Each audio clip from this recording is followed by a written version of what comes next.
Welcome in, everybody. Let's dive right into it.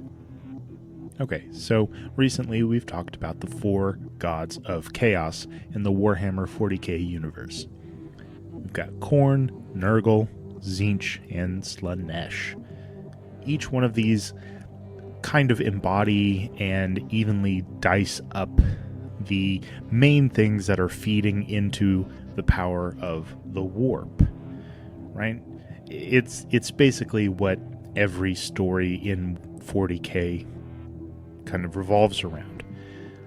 Everything from war, pestilence, death, ambition, magic, greed, all that good jazz, right? In one way or another, feeds one of these big, chunky chaos gods. Now, I, and a few others like me, believe that there is a 5th chaos god. If he isn't here already, then there may be something holding him back, and we'll get to that at the end of this episode. But I believe the 5th chaos god could be the Emperor of Mankind. Now, he's often referred to as the God Emperor, if that doesn't give you a hint, the Master of Mankind, or just plain old Emperor. Now, he did refer to himself as quote-unquote Revelation, which is kind of weird and pretty darn eerie. It's also full of foreshadowing and religious connotations in and of itself.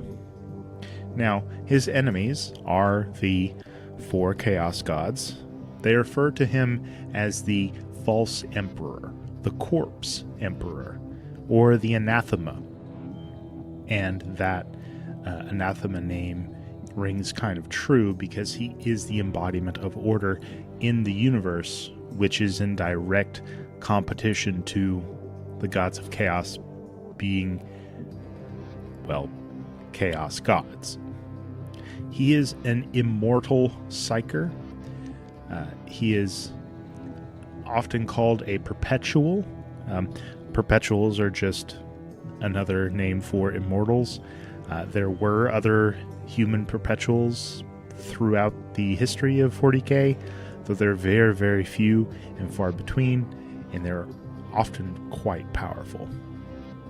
Now, the Emperor is the most powerful human ever to exist, and he's been around for almost all of human history.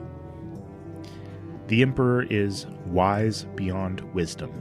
He has intelligence beyond genius, and he has strength beyond power. He is so damn powerful that his rotting carcass is maintaining the ability for the Imperium of Man and its massive fleets to travel through the warp at the measly cost of consuming 1,000 souls per day.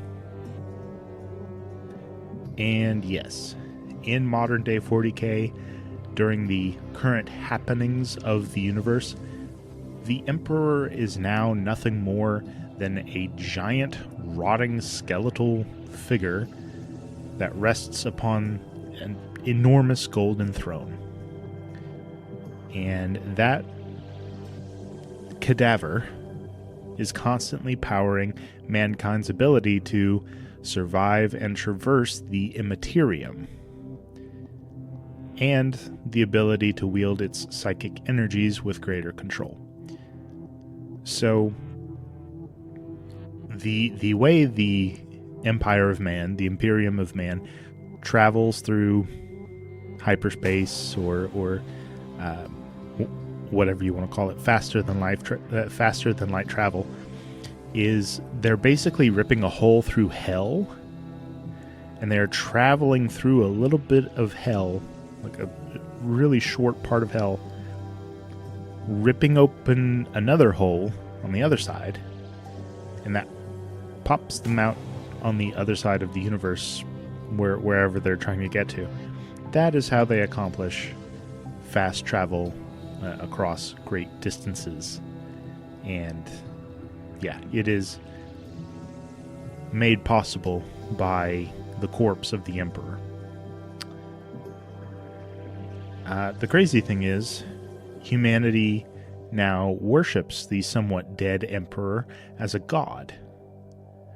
But that's absolutely not what the emperor had wanted at all. He actually did not want religion to be a major part of the empire whatsoever. So that's where he is now. But where did the emperor come from? Well, in the ancient days of Old Earth, or Old Terra, the first days of the hunter-gatherer humans, there was a ton of witch doctors and shamans who all had visions of what humanity would face in the far future. The various darknesses and dangers that it would face, and the horrors that it would need to fight. Now, these shamans and the like, they were the earliest versions of human psychers, and they had really minimal and weak powers by 40K standards, but back then they were mages and magi and wise men and all that kind of good stuff. They were the Neolithic Age's magic wielders.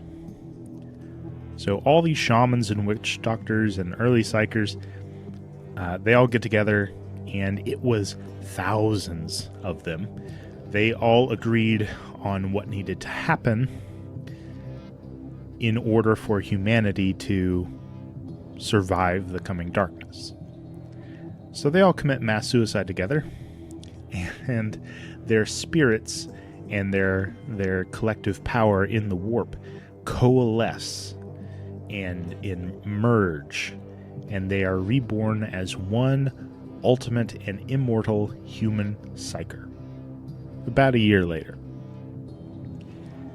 And that would be how the Emperor of Man would come to be.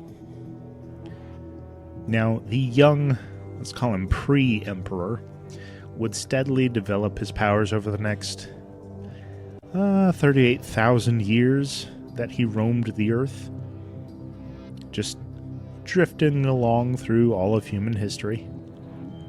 Now, he would not take on his emperorship for a long time, though.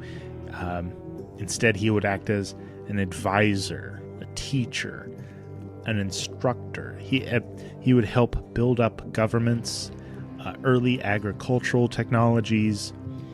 He would impart vast wisdoms in an attempt to spread peace. Right? He was the quintessential philosopher. He was all of ancient Greece and Rome rolled up into one boy.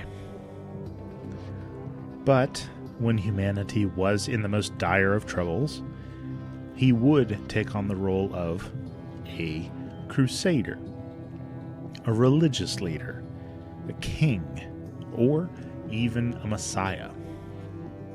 Now, our pre-emperor would do what needed to be done to guide and protect humanity through its infancy as it developed ever so painfully slow along until it reached its zenith. Now, our pre-emperor was well aware of how humanity and its latent psychic connection to the warp was feeding into the dark, ruinous powers that dwelled within. He was really conscious of how all of the wars and infighting that humanity was doing was making Khorne stronger. How their laziness and stagnation and perpetuating disease and plague, how that was feeding Nurgle.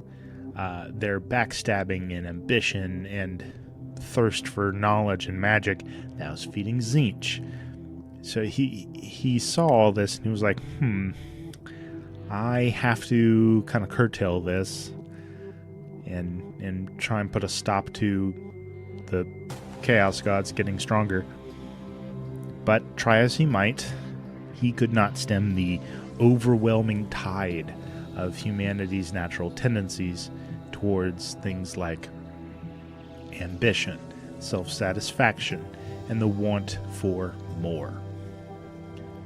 Though he would steer what he could of humanity through the births of the first 3 Chaos Gods, of course, and finally Slaanesh's awakening during the 30th millennium after the fall of the Eldari, leading humanity through the Dark Age of technology and the Age of Strife. Now, it was shortly before the birth of Slaanesh, actually, in the 29th millennium, that the Emperor would claim the golden throne of mankind.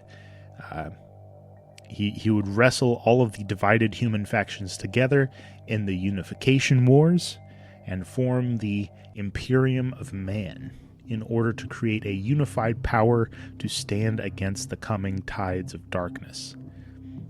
And, of course, the many Xenos races that would plague humanity in the very near future. I mean, when the orc boys are bearing down on you're gonna need a big bad boss psyker band to beat them back. Now, sometime after the unification, the Emperor would venture to the night world of Molech, where he would discover a warp gate that led into the realm of chaos.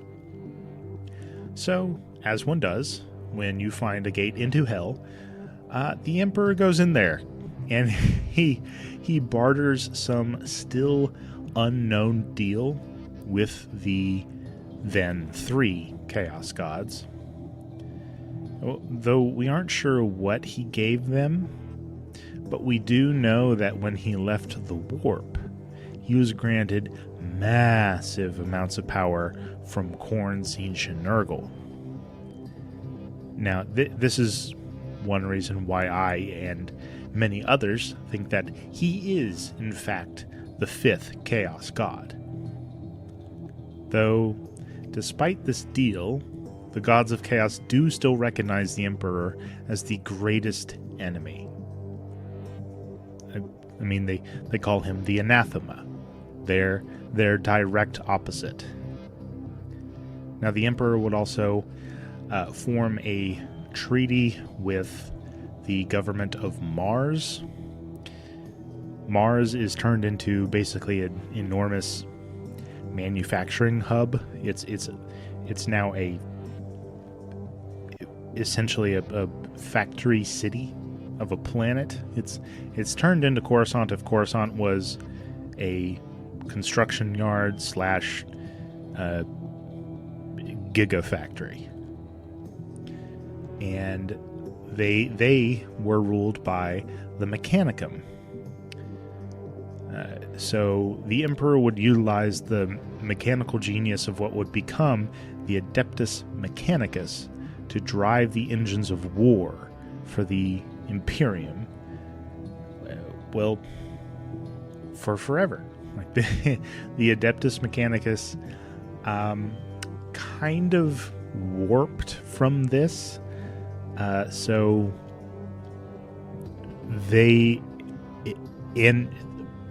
this kind of highlights another one of my points for the Emperor being the 5th Chaos God.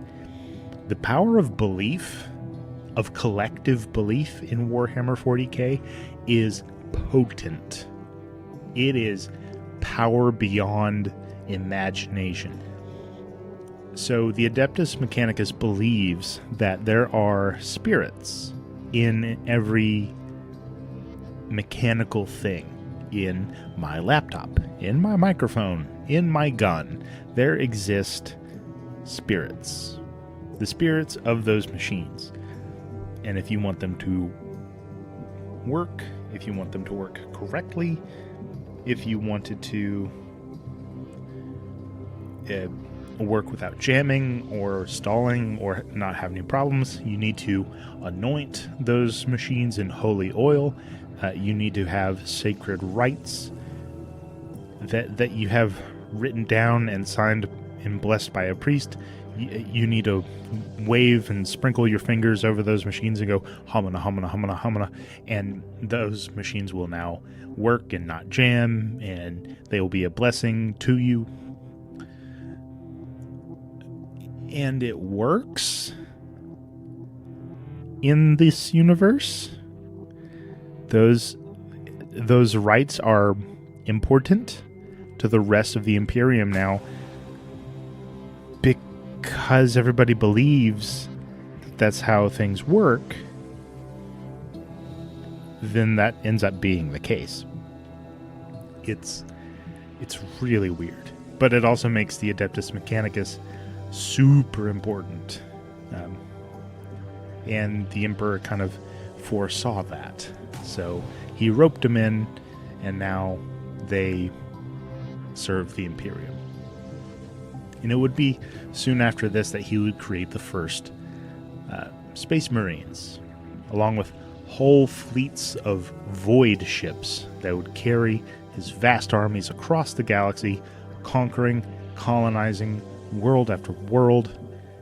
And this would be known as the Great Crusade.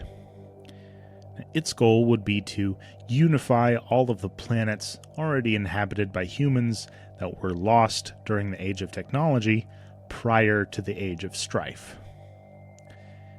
Its secondary objective would be to subdue, destroy, or to banish all alien races in the Milky Way galaxy. So, needless to say, the Emperor was a pretty ambitious fella. He basically declared this huge colonial war to claim the entire galaxy, and oh boy, it doesn't go very well. Like the Imperium does carve out a huge chunk of the galaxy for themselves, but they are surrounded. They are surrounded by enemies, and it's not looking good.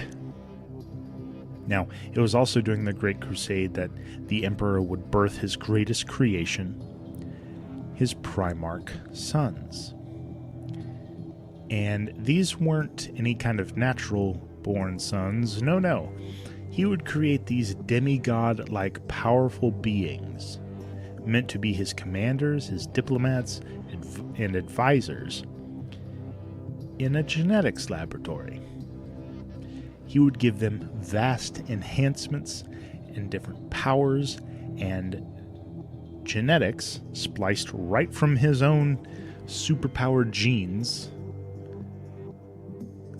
And he made 20 of these. He made 20 of these damn near perfect individuals. But before these Primarchs could be gestated and born, the gods of chaos, they took them and they flung them all across the galaxy, scattering the Emperor's finest project, his sons. So now the Emperor's like, okay, fine. Now I have to go find all my kids. Thanks, Zinch. Because you just know Zinch is off giggling in the background somewhere, because you know this was his plan the whole time. So the Emperor plays galactic Pokemon and goes around gathering up all of his Primarchs and unites them with their respective Space Marine legions that also have the same gene seed given to them by the Emperor. And there was a ton of humanity that also wanted to worship the Emperor as a god, by the way, especially going along the Great Crusade. But the Emperor was like, hey, no, stop, don't do that. He told humanity, I am not a god. Rather than enslaving humanity, I want to free it from ignorance and superstition. And this would fall on nothing but deaf ears after the Horus Heresy. However, and all of humanity now worships the rotting carcass that remains of the now God Emperor, who is entombed upon his golden throne. And speaking of which, we got the Horus Heresy, one of the big events that shape the universe of Warhammer 40,000. The Horus Heresy saw the Emperor's favorite son, Horus Lupercal, lead half of the Primarchs and their legions against the Emperor, as almost all of those half that followed him had fallen to the influence of the Chaos Gods. So now this particular story is kind of the pinnacle of the Emperor's story. It's where his sons are killing each other. The Imperium of Man is split in half into this massive civil war. The Chaos Gods are fattening up due to all of the chaos, the magic, the deception, and subterfuge. And at the end of the Horus Heresy, the final battle between Horus and his father would take place aboard the bridge of Horus's flagship, the Vengeful Spirit, where the Emperor would kill Horus just after Horus mortally wounds his father. And after their titanic battle, it was one of the Emperor's other sons, Rogel Dorn, the Primarch of the Imperial Fists Legion, who found his dad bleeding out. The dying Emperor would dictate special instructions to Dorn on how to modify the mechanical aspects of his throne in order to change it into a sort of psychic life support machine. So the Emperor's Golden Throne was initially intended to access the Aldari webway. That is it's an alternate version of the warp that allows for faster than light travel, but it's free of the Chaos Gods, and the Aldari kind of have to hide out in there, because if they don't, then Slanesh will catch them and eat their souls. So they have this sort of pocket dimension that they use for faster than light space travel, and the Emperor was like, a way to do this without going through hell and skirting along the edges of the territory of the Chaos Gods. I really want that. So he built his Golden Throne to do just that. But then Horus came along and decided to do a heresy. So now his throne would become his golden coffin, where his decaying body would be preserved in a permanently undying state, as his vast presence in the warp would have to stave off the ruinous powers of the Chaos Gods, as well as allow for humanity to continue being able to navigate through the warp. It's a lot. I mean, his throne is also powered by consuming the psychic energies of 1,000 psychers per day. And the Imperium actually has a whole department that goes out and harvests these psychers. I forget what that department is called, but it's dark. It's basically kidnapping people from all across the Empire that show even the most remote psychic ability. And they're like, oh, yep, nope, you're not going to be a fighter? Okay, well, you're going to be dead Emperor food. So here we go. Yeah. So you kind of need to do that. You kind of can't stop doing that, because as soon as you do, there's going to be a demonic invasion of Earth, and you got to help mankind repel the behemoth influence and powers of chaos. Otherwise, there's going to be demons everywhere. So here we go. 1,000 souls a day.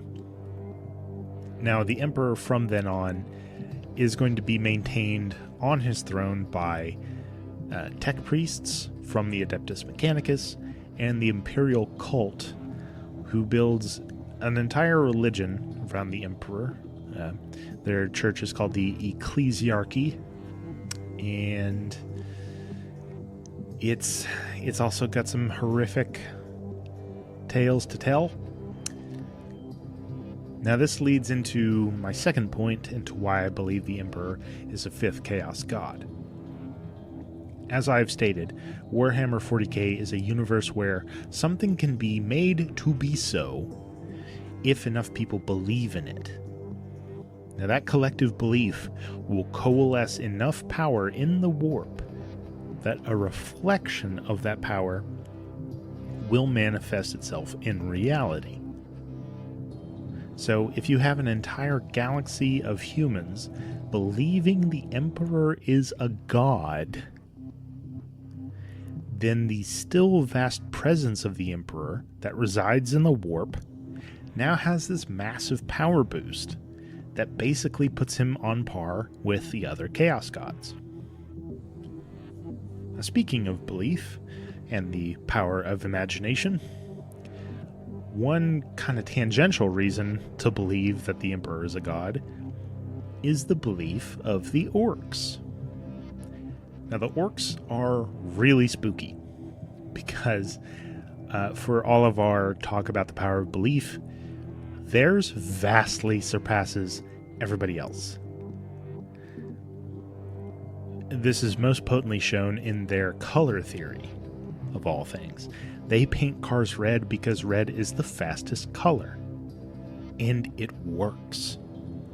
They paint things blue because blue is the luckiest color, and it works. Great example. The Ultramarines. They're kind of the main characters, along with Robute Guilliman, their Primarch, in the Indomitus era, in the Indomitus era books. Guilliman and his Ultramarines are the main characters, and they're the blue boys. Whenever you see a Warhammer 40K advertisement, you're most likely seeing the Ultramarines. They're the blue ones. So the orcs believe blue is the luckiest color. There's a lot of plot armor around Robute Guilliman and his Ultramarines, being that they kick the shit out of Mortarion and the forces of Nurgle pretty hardcore. And like I said, it looked like they had a lot of plot armor in a universe where plot armor isn't a thing. So you could attribute that to some luck. Red is the fastest color. Angron is drenched in red, and he is terrifyingly fast. Angron is so fast that he could be on the nose of a ship flying through space. He could jump off of it, use his massive demonic wings, and be faster than the ship. You have the White Scars, another Space Marine Legion. They paint red accents all over their speed bikes, and they go stupid fast. So the orcs' belief in their color theory results in universe evidenced results, not just for the orcs but for everybody. They warp the reality of physics. So, as a race, the orcs all believe that the Emperor is the most powerful of all of the humans. And that's really significant because of their super weird power of belief. But they recognize him because of orc rules, right? Now, the biggest orc is the boss, and you better listen to the boss or he crush you. And they're big human, and who the boss of big human? He must be biggest human. So, because the orcs also believe in the power of the Emperor, that boosts his power by a really substantial margin. Now, my third point in thinking that the Emperor is a Chaos God is basically his recognition that he gets from the Chaos Gods themselves. They fear and respect him, which is not something you would think you'd get from these 4 radically different space Satans who almost have nothing in common with each other. They all hate each other. But they can all come together in Chaos Undivided to hate the Emperor even more. Although, currently, the Emperor and the Imperium are at a very dangerous crossroads. If the Emperor were to be taken off of life support, his massive soul might be lost to the power of the warp entirely, becoming the target of the Chaos Gods. Or, severing his mortal coil might just be exactly what needs to happen in order for him to ascend to complete godhood and come fully into his powers. So, it is the fear of not knowing exactly what will happen, as well as the fact that without the Emperor powering the Golden Throne, mankind will lose warp travel, and the Empire could be cut off from faster than light travel, and eventually succumb to civil war, factionalism, and the Legions of Chaos. All of this stays the Emperor's hand in pulling the plug. Although, I think we may be due for another big universal event. So maybe this will be it. I think this will eventually happen. The worse and worse the galaxy becomes. And there have been some good things that have been happening. But we can only hope. We can only hope that we get more of the Primarchs back, that Chaos, the Tyranids, the Orcs, they all get pushed back. Maybe we get a little bit more from the Tau. Maybe the Necrons will pull up their old adversaries, the Eldari and the Orcs, and take that fight kind of off the Imperium's hands. Either way, I am just hoping that, we get Big Boy Emperor up to bat at some point as the 5th Chaos God. But that is all the time I have for today, guys. Thank you so much for tuning in, and stick around for more Sci-Fi Unchained. But for now, live long and prosper, my friends, and may the Force be with us all.